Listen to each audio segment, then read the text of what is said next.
There are a variety of Unix shells to choose from.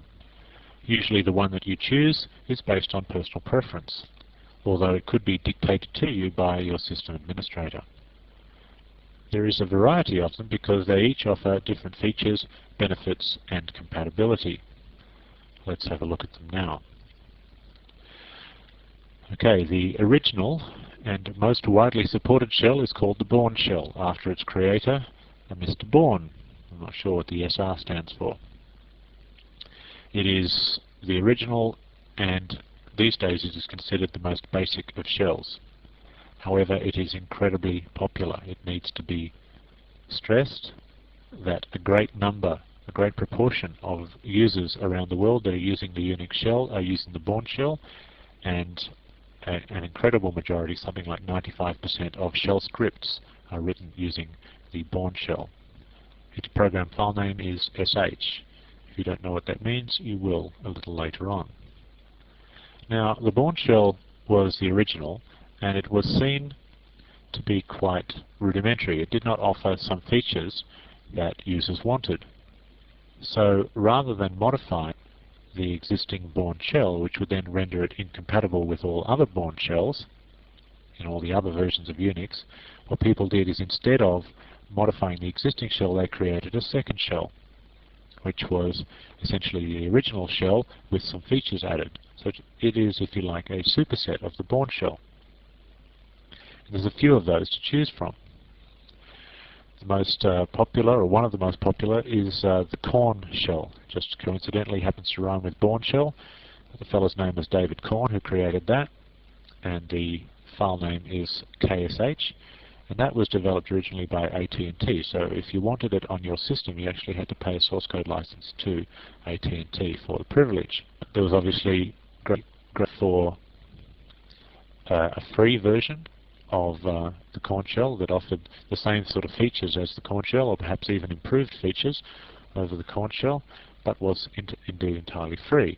And so they created another Bourne derivative shell called the Bourne Again shell. A little cleverness on behalf of these Unix boffins in the naming department.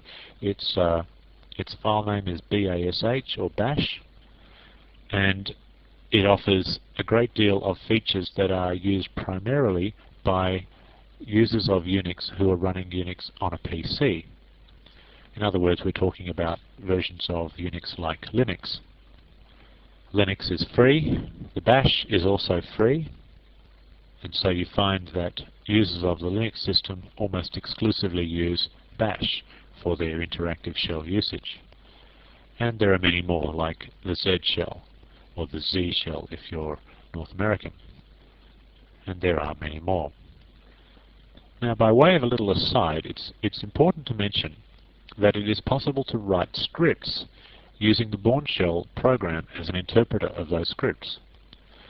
And if you write such a script, it is known as a shell script for obvious reasons. Now, the fact that this is possible means that some people think, including myself, think of the Bourne shell as its own programming language. The Bourne shell is not just an interactive shell for people to use to start programs, it is also a programming language, or a scripting language to be precise. There are many other scripting languages in the world, and there are even scripting languages in the world that have relation to shells.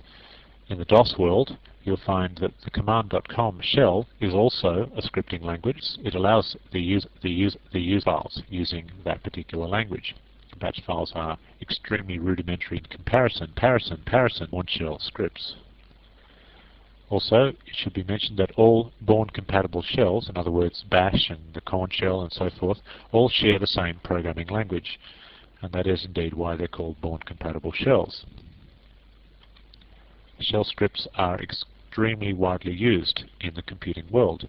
A lot of Unix system administration is done using the shell scripts, specifically Bourne shell scripts, and a lot of CGI back-end processing on the internet is also done via shell scripts, though not as much as is done by using things like Perl scripts. Nevertheless, some Bourne shell scripts exist, quite a great deal in fact, that are used in CGI programming, and the shell scripts that are used are almost always Bourne shell scripts. And again, as I mentioned before, the Virtual Training Company is offering a training course on Unix shell scripting, and that is indeed related to Bourne-compatible shells.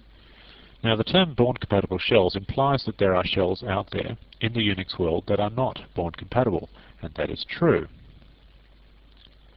Some people do not like the shell programming language. Sorry, I should say some people do not like the Bourne shell programming language. They would like it to have more features in it. They'd like it to be more powerful. Now, these people who want this are typically programmers themselves. And if they're programmers in the Unix world, they're probably C programmers. So another shell was developed. It's not a derivative of the Bourne shell, but it's similar to the Bourne shell. The main difference is that the language, the scripting language, the interpreted scripting language, is a different language, and it's more closely related to the powerful C programming language. And for this reason the shell was called the C shell. Another little Unix witticism there. The file name for that particular program is CSH. Now, the CSH, or the C shell, was the original shell of that particular programming language. That in turn was seen to be rudimentary and evolved its own family of C-compatible shells, and TCSH is probably the most popular of those. So how do these two families of shell relate to each other? Well, from a programming standpoint, they don't really. A C shell script using the Bourne shell as an interpreter, and vice versa. However, if you don't want to use them from a programming standpoint, if you just want to use them on an interactive basis to start other programs, then they behave very, very similarly, almost the same. They have a couple of certain features, such as the command history that they implement slightly differently, but other than that, they're virtually the same.